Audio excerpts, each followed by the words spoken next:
શીખવાના કોઈ ગમ તમે વાલા હમ હું તારા રે નામનું માય વાઇફ માય લાઈફ એવું લખાવું.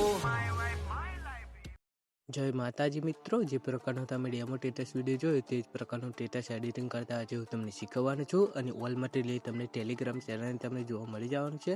અને ટેલિગ્રામની લિંક આપણે નીચે ડિસ્ક્રિપ્શનમાં આપી દીધી છે. જો હજુ સુધી તમે મારા ટેલિગ્રામ ચેનલ અને વોટ્સએપ ગ્રુપની અંદર જોઈન ના થયા તો જોઈન થઈ જજો.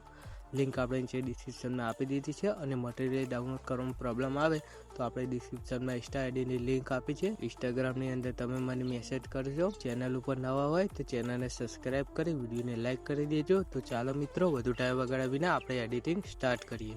તો મિત્રો, સૌથી પહેલાં તમારે બીટ માર્ક અને સોંગ લિરિક્સ બંને પ્રોજેક્ટની એડાઇટ મોશનની અંદર એડ કરી દેવાનું છે. જો એડ કરતા ના આવડતું હોય તો આપણે ડિસ્ક્રિપ્શનમાં એક વિડીયોની લિંક આપી છે, તે વિડીયો જોઈને તમે એડ કરતા શીખી શકશો.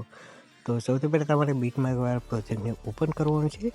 ઓપન કરશું એટલે કંઈક આ પ્રકારે તમને ઇન્ટરફેસ હશે. તો તમારે શું કરવું છે, આઇકન તમે લખેલું છે ટેગ લવ, ત્યાં તમારે ક્લિક કરવું છે. એડિટ ટેક્સ્ટમાં જઈને તમારે આ ફોન્ટને તમારે સિલેક્ટ કરવાનો છે, બરાબર.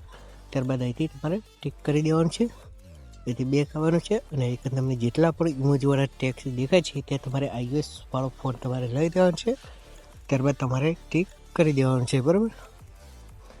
આટલું કર્યા બાદ તમારે આ ઓપ્શનને ક્લિક કરી પહેલે બીટે આવવાનું છે અને ત્યાં આપણે એક વિડીયોને એડ કરીશું. તો એકદમ પ્લસ ઉપર ક્લિક કરી તમારે એક વિડીયોને એડ કરવાનું છે, બરાબર. આ પ્રકારે એક વિડીયો છે તે તમારે એડ કરવાનો છે. ત્યારબાદ તમારે તેના ઉપર ક્લિક કરવાનું છે. તેના વોલ્યુમમાં જઈ તેનો અવાજ 0 કરી દેવાનો છે. ત્યારબાદ તમારે અહીંથી બેક દેવાનું છે. આ ઓપ્શન ક્લિક કરી બીજા બીટે આવવાનું છે અને પાછળનો ભાગ તમારે કટ કરી દેવાનો છે. ત્યારબાદ તમારે બેક આવી આ રીતે પકડીને તમારે નીચે લાવી દેવાનું છે.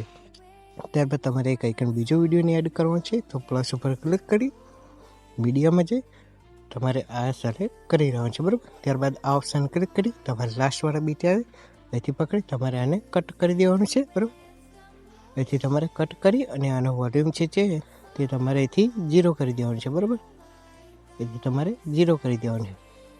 ત્યારબાદ તમારે આને પકડીને તમારે નીચે લાવવાનું છે. ત્યારબાદ મિત્રો આપણે એક સોંગ લિરિક્સને એડ કરીશું. તો સોંગ લિરિક્સ એડ કરવા માટે આપણે સોંગ લિરિક્સવાળા પ્રોજેક્ટની અંદર જઈશું. ત્યારબાદ તમને એક જે ટેક્સ્ટ દેખાય છે ત્યાં ક્લિક કરી એડિટ ટેક્સ્ટમાં જઈ તમારે અહીંથી કેપ 130 વાળું સિલેક્ટ કરી દેવાનું છે. ત્યારબાદ ટિક કરી દેવાનું છે. અને જેટલા પણ ઇમોજી છે ત્યાં તમારે iOS વાળો ફોન તમારે સિલેક્ટ કરી દેવાનું છે. ત્યારબાદ ટિક કરી દેવાનું છે. ત્યારબાદ તમારે આ ઓપ્શનને ક્લિક કરી સિલેક્ટ વાળું ક્લિક કરી અહીંથી લેયરને કોપી કરી દેવાનું છે. ત્યારબાદ તમારે જવાનું છે બીટ માર્કવાળા પ્રોજેક્ટ. તો બીટ માર્કવાળા પ્રોજેક્ટને તમારે ઓપન કરવાનું છે. આ ઓપ્શનને ક્લિક કરી તમારે પહેલાં બીટે આવવાનું છે. ત્યારબાદ તમારે આ ઓપ્શનને ક્લિક કરી અહીંથી આ લેયરને પેસ્ટ કરી દેવાનું છે. આટલું કરશો મિત્રો એટલે તમારે જે ટેટસ છે તે બંનેને રેડી છે. તમારે એક તીરવાળા ઓપ્શનને ક્લિક કરી અહીંથી વિડીયોને એક્સપોર્ટ કરી દેવાનું છે. વિડીયો ગમે હોય તો વિડીયોને લાઇક અને ચેનલને સબસ્ક્રાઈબ કરી દેજો. અને ટેટસની અંદર કોઈ પણ પ્રોબ્લેમ આવે તો તમને મારા ડિસ્ક્રિપ્શનમાં ઇન્સ્ટા આઈડીની લિંક આપી છે, ત્યાં મને મેસેજ કરજો.